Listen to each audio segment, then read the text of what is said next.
دورة مقيمين مصريين. كان في دورة موجودة في الاتحاد المصري لكرة القدم.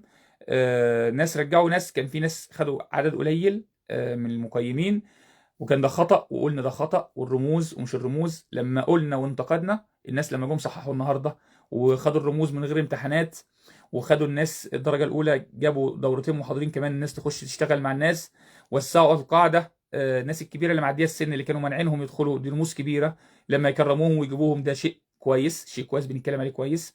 الشيء الايجابي بنقول عليه ايجابي، السلبي بنقول عليه عشان نصلح. لما بتصلح دلوقتي بقول لك انت صلحت وده صح واحنا معاك في الصح، لكن لو في حاجه سلبيه بنتكلم عليها مش هجوم. هو السلبي اللي بنتكلم عليه بنتكلم عشان نصحح الاخطاء، كلنا بنشتغل لصالح التحكيم المصري. فكان دورة المقيمين حاجة إيجابية جدا.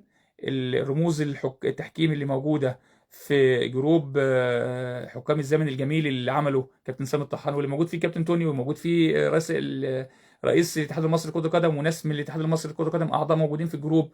الجروب يا جماعة تواصل اجتماعي جميل جدا لحكام مصر، رموز الزمن الجميل، من أول أكبر حكام موجودين، ربنا يديهم الصحة، لآخر حكام خلصوا تحكيم.